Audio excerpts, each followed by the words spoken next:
Hey guys, what is up? So today I'm going to answer the question I get all the time, and that is, what are the differences between these Subaru trim levels? So I get it all the time. You know, people want to know what trim levels come with cloth interior, what trim levels come with leather, what's the difference between the base model and the touring trim. So I want to go over all those details with you today, outline the differences to help you determine which trim level is best for you. Now this is going to apply to almost all Subarus. I'm going to be talking about the Subaru Forester today specifically, but a lot of the characteristics and the trim level options are going to be true across the board. Obviously, if you guys have specific questions about a particular model, then leave it down in the comment section below and I will reply back with an answer to that. If you guys are new to my channel, my name is Alex. I like to make weekly videos related to Subaru cars. So if you guys enjoy that, then please consider clicking that subscribe button down below. It's absolutely free. Also, if you guys get value out of this video, I'd really appreciate it if you click the like button. I spend a lot of time making these videos and trying to create value for people out there. So if you enjoy it, again, the like button really goes a long way and I'd greatly appreciate it. So all Subaru models pretty much come with the 4 primary trim levels. So your Forester, your Outback, the Ascent, they're going to come with a base model, a premium, a limited, and touring. And then of course you do have other special models like the Wilderness and the Sport, but that is the basic overview that you have. Now with the base model and the premium trim levels, you have interior that looks like this. This is a cloth interior. So your base and premium come with cloth interior. The premium gets heated seats. I'm going to talk about that in more detail in just a moment. With your limited and touring, they come with leather interior as a standard. So that is just a quick overview to maybe help you determine which trim level you want based on the interior options. Somebody's here now with one of my coworkers checking out the green service loaner, so I'm gonna show this one instead. But anyways, we're gonna start with the base model. So although this isn't a base model, I'll show you what a picture of that looks like, and we're gonna move on up in trim levels. So the base model is going to have all of your standard options that are on a new Subaru. So I'll share with you what those are now. So all new Subarus come with the standard symmetrical all-wheel drive. So you get a base model, it'll have that. The Forester comes standard with the 2.5 liter 4-cylinder boxer engine with 182 horsepower. All new Foresters also come equipped with LED headlights as a standard. So I know this looks like it's flashing, but it's actually a solid beam. It's just the frame rate on my camera makes it look that way. But all of them have the LED headlights in the new Subaru. All new Subarus with the CVT transmission will have the EyeSight cameras as a standard. So the EyeSight controls a suite of the different Subaru safety technologies. So the main one being pre-collision warning and automatic braking up front. So the vehicle will automatically apply the brakes for you whenever you get close to a collision or hitting a vehicle in front of you. Also, because of the EyeSight technology, all new Subarus, base model on up, are standard with the adaptive cruise control.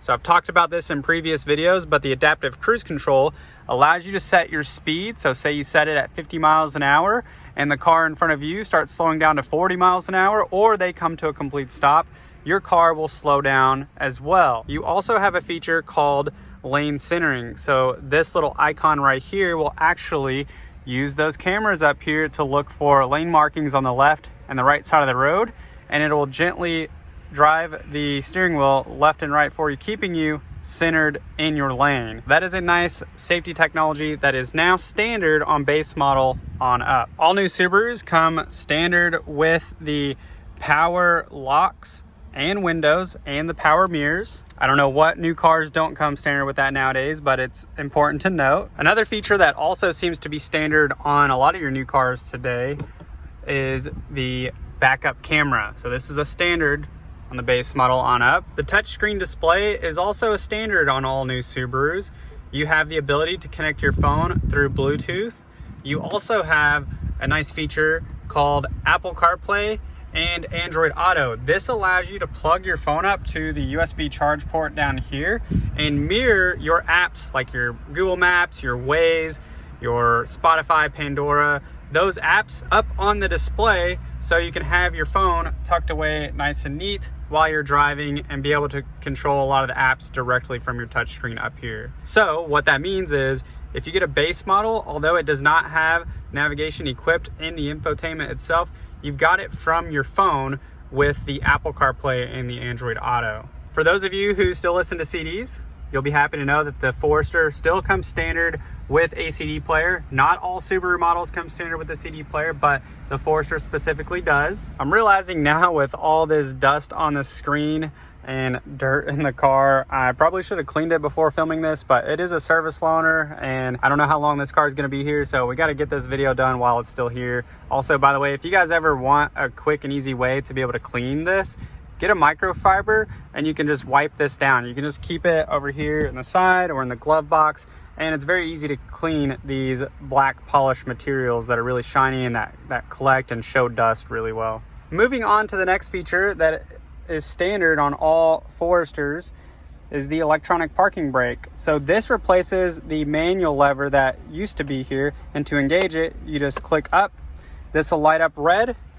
It'll tell you it's in park up there. And to disengage it, you put your foot on the brake and push down.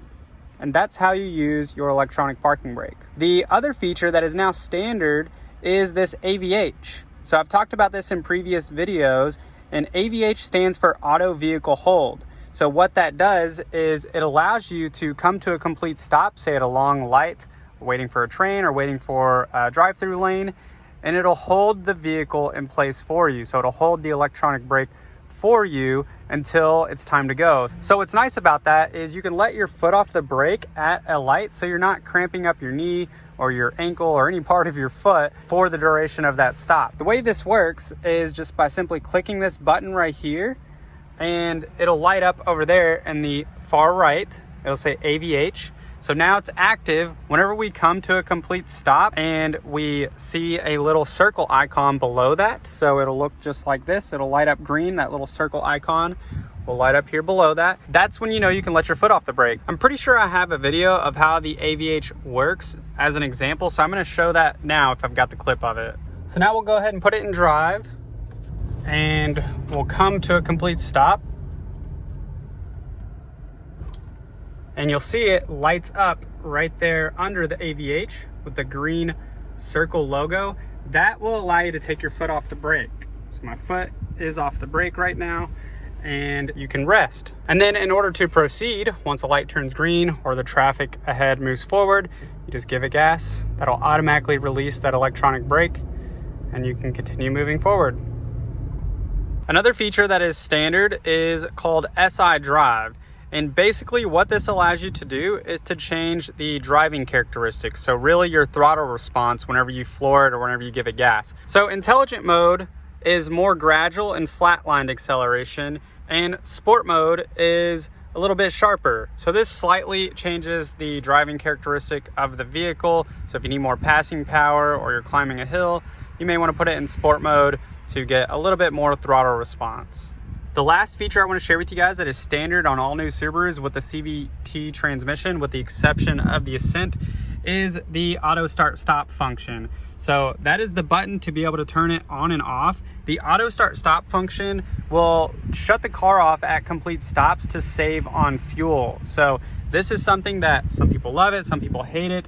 If you ever want to turn it off, you just simply click that, it'll turn it off, and it'll light up orange telling you that the auto start stop is off. Now this will default on as a standard, so if I shut the car off and I turn it right back on,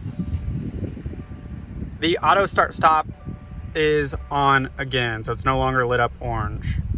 The base model does not have the alloy wheels like you see here or the roof rails as a standard. You can get that as an optional package on the base model, and I believe it's around a $600 or $700 upgrade. The base model also does not have the rear tinted windows or the rear tinted glass as a standard, but obviously you can have a shop do tinted windows on any type of car. Moving on up, the premium trim level is the next one that we're going to be looking at. So that's just above the base model. The premium comes standard with the alloy wheels. It comes standard with the roof rails and standard tinted windows. The premium also has the cloth heated seats as a standard, and it has rear vents as a standard. The Forester Premium also comes standard with keyless access. So what this allows you to do is to have the door locked and simply walk up to the car. It'll unlock for you as long as you have the key fob nearby. You can also lock it by simply putting your finger right there on the edge of the door handle. If you guys like remote start and you want a low-cost way of upgrading to remote start, instead of buying a separate key fob, if you have keyless access on your Subaru, you can get what's called the My Subaru app through a Starlink subscription. It's a relatively low cost. It's only $75 for the first 3-year subscription on a new vehicle, which effectively makes it $25 a year starting out. Not only do you get remote start with it, but you also get climate control. You get the ability to lock and unlock your car and locate it if need be.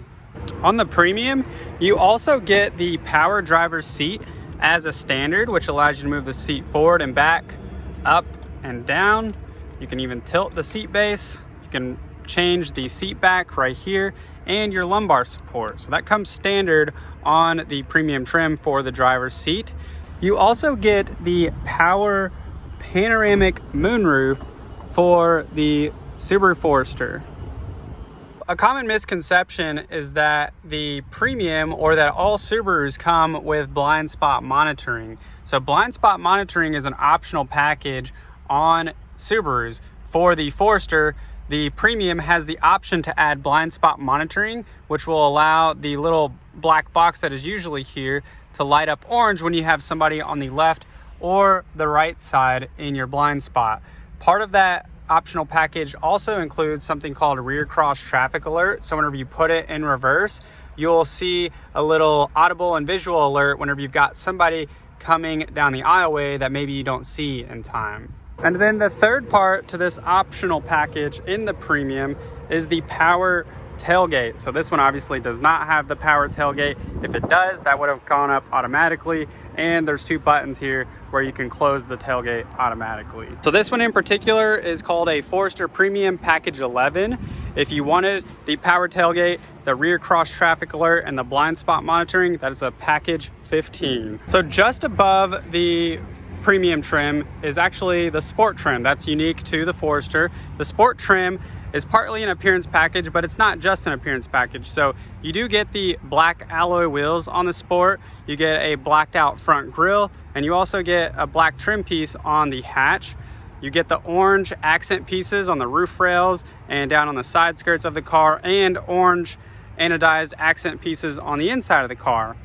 Now the Sport does have the cloth heated seats, just like your Premium model, but it has these leather side bolsters on it for added support. In addition to the LED headlights that we now know come standard on all Subarus, you also get LED fog lights on the Sport. On the Premium trim, you get halogen fog lights.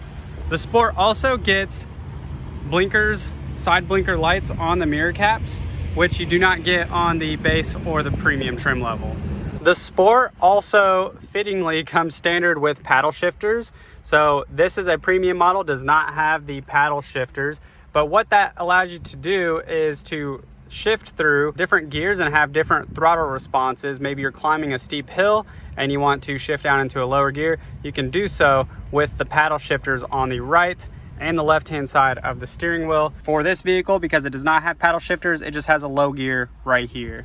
The Sport comes standard with a 6.5-inch touchscreen display like this one, but you do have an optional package in the Sport. It's called a Package 24, which will give you the 8-inch display, so the screen comes out to the edge. It gives you the upgraded Harman Kardon speakers. You also get reverse automatic braking, so the vehicle will automatically brake for you when there is something detected behind the car. And then lastly, you get a power rear gate as part of that optional package. The next trim level is the Limited. So the Limited is the first trim level that comes standard in the Subaru line with leather interior. So you get leather heated seats. You also get the power tailgate as a standard, so you don't have to pay any additional in the Limited trim to get that. You have dual climate control for you and your passenger, so that way you can adjust your temperature to however you like, and then your passenger can adjust their temperature to however they like. And then lastly, the Limited also has an optional package. So this optional package gives you the 8-inch touchscreen display with navigation. If you go with the standard Limited, you would get a 6.5-inch touchscreen display and no navigation. The navigation, by the way, is through TomTom. And since we've already discussed this, you have Apple CarPlay and Android Auto as a standard anyways, so you can use your Google Maps or whatever navigation you like anyways from your phone. The other part of this optional package is the Harman Kardon upgraded speaker system. You get the reverse automatic braking. And then lastly, part of that package is a heated steering wheel. So this heated steering wheel button is down on the lower right hand side of the steering wheel on the optional Limited package. The heated steering wheel that we mentioned as an option on the Limited comes standard on the Touring trim level. Not only do you get the power driver's seat as a standard on the Touring, but you also get the power front passenger seat as a standard on the Touring. In the rear hatch, you have these levers, these quick release levers that you can use to release the second row seats to fold them down flat from the back of the car. So this used to only be a standard on the Touring, but in 2022 they're actually changing that so that now the Limited and the Touring have the rear release levers as a standard. The Touring also has some luxury aesthetic items like the satin chrome polished mirrors and the satin chrome side trim pieces. Inside the car, you have memory seats, memory mirrors, and you have a system called Driver Focus, which will alert you for distracted driving. The Driver Focus also simultaneously acts as facial recognition, so it's up on the dash and will actually scan your face whenever you get in the car to move your seats back to the memory setting that you've already set up. So that should give you a pretty good understanding of what comes standard on all new Subaru Foresters and also all new Subarus in general. For the most part, a lot of the things I talked about today are going to be the same across the board. For example, all base and premiums across the Subaru line are going to have cloth interior. All Limiteds and Tourings are going to have leather interior. I hope you guys enjoyed this video. If you did, please be sure to remember to click that like button, leave comments below with any questions you have, and I'll be happy to answer that for you. Hope you guys have a great day, and I will see you in the next one.